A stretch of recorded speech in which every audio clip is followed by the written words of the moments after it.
जय हिंद प्यारे साथियों। पीएनएसटी और एएनएम एग्ज़ाम की प्रिपरेशन अगर आप कर रहे हो तो स्टूडेंट वार एजुकेशन परिवार में आप सभी साथियों का स्वागत है। तो गाइस एक और वीडियो मैं लेके हाजिर हूँ जिसमें मोस्ट इंपॉर्टेंट जीके के टॉप 20 क्वेश्चन हम लोग यहाँ पे चर्चा करने वाले हो। नए हो तो साथियों चैनल को सब्सक्राइब जरूर कर लीजिएगा, बेल आइकन को प्रेस कर दे ताकि आने वाले सभी लेटेस्ट वीडियो आप लोगों को सबसे पहले मिले। चलिए गाइस स्टार्ट करने वाले। वीडियो को आप लोग लाइक नहीं करते हो, अधिक से अधिक वीडियो को लाइक भी कीजिएगा और नए हो तो चैनल को सब्सक्राइब जरूर कर दें। वेल गाइस पहला क्वेश्चन आप लोगों के सामने है, कौन प्रधानमंत्री एक भी दिन संसद नहीं गए थे? आप लोगों को क्वेश्चन करना है। जी हाँ, बिल्कुल वन लाइनर क्वेश्चन है ये जीके का और अलग अलग प्रकार के क्वेश्चन आप लोगों के लिए लेके मैं आता रहूँगा और आप लोगों के एग्ज़ाम के पहले सारा जो जीके का है सिलेबस वो यहाँ पे कवर करवा दिया जाएगा आप लोगों को टॉपिक वाइज। बिल्कुल टेंशन मत लीजिएगा। चलिए अभी तक आप लोगों ने कमेंट होगा, ऑप्शन नहीं है इसमें, वन लाइनर क्वेश्चन है। ओके ऑप्शन वाले भी लेके आता हूँ लेकिन ये वन लाइनर क्वेश्चन है।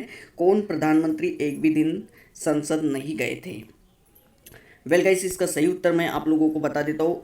प्रधानमंत्री का नाम है चौधरी चरण सिंह। जी हाँ, चौधरी चरण सिंह। ये आप लोगों के देखिए लखनऊ लोकसभा विधानसभा से रिलेटेड करते थे। ओके, किसानों के नेता थे ये और ये ऐसे प्रधानमंत्री थे जो एक भी दिन संसद नहीं गए थे। ओके बढ़ेंगे अगले क्वेश्चन की ओर। चलिए सारा जो ये आप लोगों की जो क्वेश्चन है ये पॉलिटी से है। ओके, राजनीति से है। तो जैसे कि आपका सिलेबस है जीके में, ओके भारत का जो राजनीति का है आप लोगों का क्वेश्चन पूछेगा और राजनीति से पॉलिटी से। बढ़ते हैं अगले क्वेश्चन की ओर।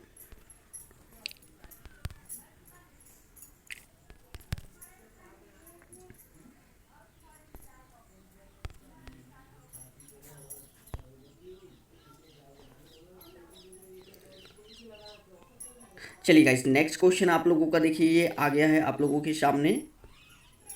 क्वेश्चन क्या है देखिए, पढ़िए आप लोग भी। लोकसभा में बहुमत दल का नेता कौन होता है? लोकसभा में अभी हाल ही में वर्तमान का जो है लोकसभा चुनाव हुआ और उसमें आप लोगों का जो है बीजेपी की गवर्नमेंट बनी है। तो बताइए आप लोग लोकसभा में बहुमत दल का नेता कौन होता है? जी हाँ, बहुत ही प्यारा सा क्वेश्चन और इम्पोर्टेंट क्वेश्चन। चलिए गाइस आप लोग कमेंट्स जरूर कीजिएगा इन क्वेश्चन का। चलिए मैं बता दूं आप लोगों को उत्तर। तो लोकसभा में बहुमत दल का नेता कौन होता है? प्रधान होता है। बिल्कुल, अगर आप लोगों को अलग अलग ऑप्शन भी दे दिया जाए ओके सिलेक्ट करने, लेकिन आपको उत्तर करना है प्रधानमंत्री। बहुमत दल का नेता कौन होता है? प्रधानमंत्री होता है, ना कि राष्ट्रपति, ना कि राज्यपाल, ना कि अदर कोई। ओके आप लोगों को उत्तर याद रखना है प्रधानमंत्री। बढ़ेंगे अगले क्वेश्चन की ओर। अगला क्वेश्चन देखिए आप लोगों के सामने है, सबसे कम आयु में प्रधानमंत्री कौन थे? मतलब कह सकते हो आप सबसे युवा प्रधानमंत्री कौन बने थे? जी हाँ, मैं आप लोगों को ऑप्शन दे देता हूँ। प्रधानमंत्री नरेंद्र मोदी जी, राजीव गांधी जी, और भी है चौधरी चरण सिंह, या इनमें से कोई नहीं। कौन बने थे सबसे कम आयु में प्रधानमंत्री? वेल गाइस आप लोगों का अभी तक जवाब आ जाना चाहिए था। चलिए आप लोगों ने कमेंट कर दिए होंगे सबसे कम आयु में प्रधानमंत्री कौन बने थे। वेल गाइस तो ये आप लोगों को देखिए राजीव गांधी जी। ऐसे कौन से प्रधानमंत्री थे जो सबसे कम आयु में बने थे? तो सबसे युवा प्रधानमंत्री थे राजीव गांधी जी। ओके ये आप लोग याद रखिएगा, बहुत ही प्यारा क्वेश्चन है और इम्पोर्टेंट क्वेश्चन है। चलिए बढ़ते हैं आगे। नेक्स्ट क्वेश्चन आप लोगों का है,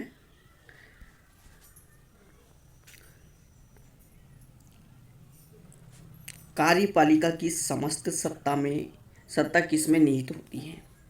कार्यपालिका की समस्त सत्ता किसमें निहित होती है? तो इसका उत्तर आप लोगों को कमेंट्स बॉक्स में कमेंट्स करना है। चलिए गाइस बता दूं इसका सही उत्तर क्या होगा। मंत्रिपरिषद में होती है कार्यपालिका की समस्त सत्ता, किसमें? मंत्रिपरिषद में निहित होती है।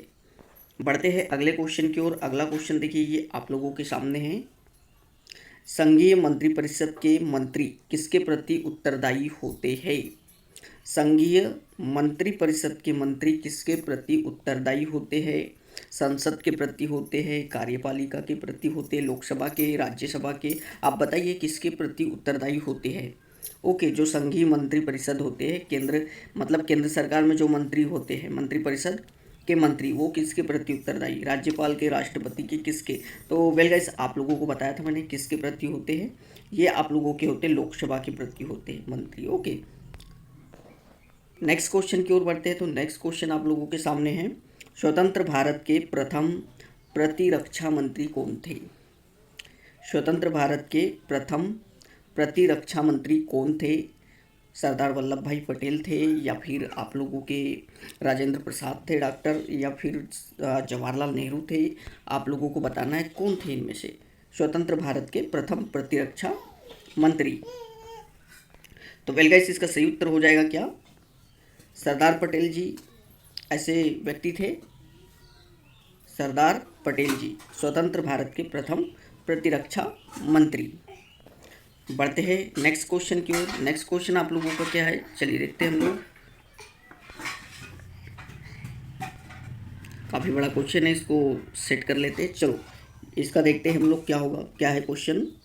संविधान के किस अनुच्छेद में मंत्रिपरिषद की नियुक्ति व पदच्युत का प्रावधान है?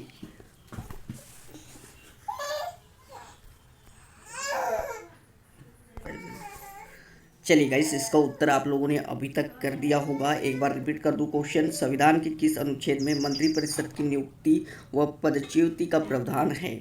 यानी नियुक्ति और पद का प्रावधान है, कौन सा ऐसा अनुच्छेद है? ओके, तो जितने भी मंत्रिपरिषद की नियुक्ति यानी मंत्रिपरिषद की जब नियुक्ति की जाती और जिससे उससे रिलेटेड जो भी पद है, तो उनकी जो है किस अनुच्छेद में प्रावधान है, ये यहाँ पे कहा गया है। तो देखिए अनुच्छेद 75 ओके, मंत्रिपरिषद की नियुक्ति व पदच्युति के लिए प्रावधान है, ये आप लोग याद रखिएगा।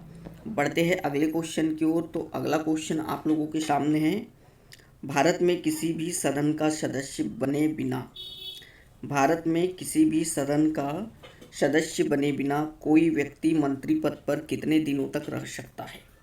जी हाँ, मतलब देखिए ये सिंपल क्वेश्चन है। मान लो जैसे आप लोगों के प्रधानमंत्री हैं, ओके, वो उन्होंने लोकसभा का चुनाव समझ लो नहीं दिया है और वो प्रधानमंत्री बन गए हैं, तो अब उनके पास कितना टाइम होगा कोई व्यक्ति, यानी वो उस पद पर बने रह सकते हैं? ये इस प्रकार का क्वेश्चन है। तो देखते हैं इसका सही उत्तर क्या होगा। ये रहेगा आप लोगों का 6 माह का उनको टाइम दिया जाएगा चुनाव लड़ने के लिए। ओके, 6 माह में नहीं बने तो उनका जो पद है वो निरस्त कर दिया जाएगा। भारत में किसी भी सदन का सदस्य बने बिना कोई व्यक्ति अगर मंत्री पद पर कितने दिनों तक बना रह सकता है? जैसे हाल ही में अभी जो भी कोई मंत्री बना होगा, जैसे शिवराज सिंह चौहान जी मध्य प्रदेश से, जो कि अपना केंद्र सरकार में कृषि मंत्री का पद उन्हें दिया गया है। अगर वो आप लोगों का जैसे विधानसभा चुनाव मतलब लोकसभा चुनाव ही लड़ते और इनको कृषि मंत्री बनाया जाता, तो कितने दिनों तक वो अपने पद पर बने रह सकते थे? मात्र 6 माह। 6 माह में आपको उनको किसी भी लोकसभा से सदन का जो है सदस्य बनना पड़ता, उसके बाद ही जो है ये मंत्री पद आप उनका सेफ रहता। ओके, चलिए बढ़ते हैं अगले क्वेश्चन की ओर। तो अगला देखिए यहाँ पे अगला क्वेश्चन क्या है? मंत्रिमंडल का गठन कौन करता है? मंत्रिमंडल का गठन कौन करता है? चलिए गाइस, कमेंट्स बॉक्स में ज़रूर कमेंट्स कीजिएगा आप लोग, मंत्रिमंडल का गठन कौन करता है? इसका सही उत्तर आपका क्या है? केंद्रीय मंत्री करता है। बढ़ेंगे अगले क्वेश्चन की ओर। अगला क्वेश्चन क्या है? स्वतंत्र भारत के प्रथम कानून मंत्री कौन थे? स्वतंत्र भारत के प्रथम कानून मंत्री कौन थे?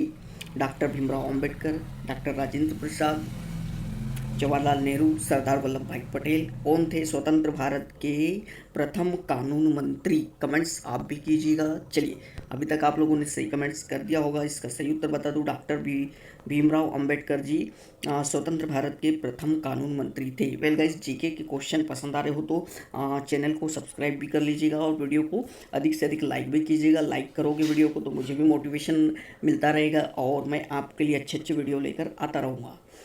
चलिए बढ़ते गाइस अगले क्वेश्चन की ओर। तो अगला क्वेश्चन ये रहा आप लोगों के सामने।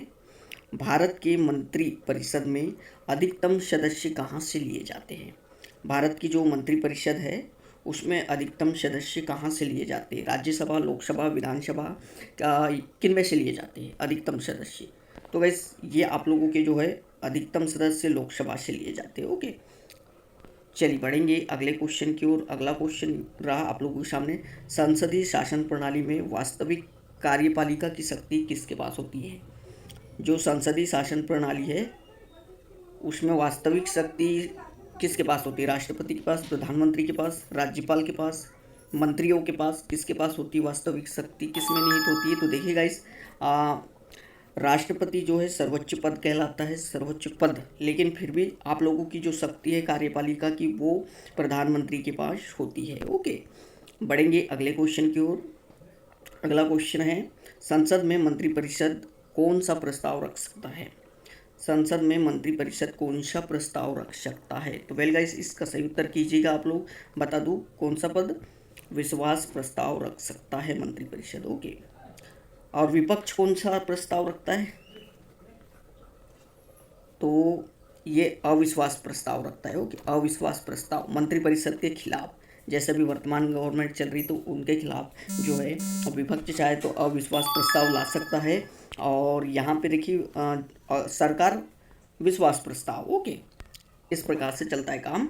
चलिए बढ़ेंगे अगले क्वेश्चन की ओर। तो अगला क्वेश्चन है, मंत्रिपरिषद के सदस्यों को गोपनीयता की शपथ कौन दिलाता है? राष्ट्रपति दिलाता है, प्रधानमंत्री दिलाता है शपथ मंत्रियों को, या लोकसभा का स्पीकर अध्यक्ष दिलाता है? वेल गाइस, चलिए इसका सही उत्तर है आप लोगों का राष्ट्रपति। ओके, मंत्रिपरिषद जितने भी मंत्री शपथ लेते हैं वो राष्ट्रपति के सामने शपथ लेते हैं। ओके, चलिए यहाँ तक कि आप लोगों के मुख्य न्यायालय के मुख्य न्यायाधीश भी अगर शपथ ग्रहण करते हैं तो वो राष्ट्रपति के द्वारा ही करते हैं। चलिए अगला देखते हैं हम लोग। वेरी आईएमपी, स्वतंत्र भारत के प्रथम वित्त मंत्री कौन थे?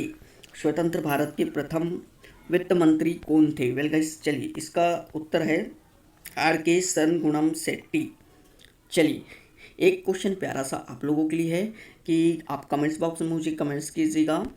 ओके, चलिए स्वतंत्र भारत के प्रथम वित्त मंत्री आर.के. शरणगुणम शेट्टी। तो आप लोग कमेंट्स कीजिएगा वर्तमान वित्त मंत्री कौन है भारत के?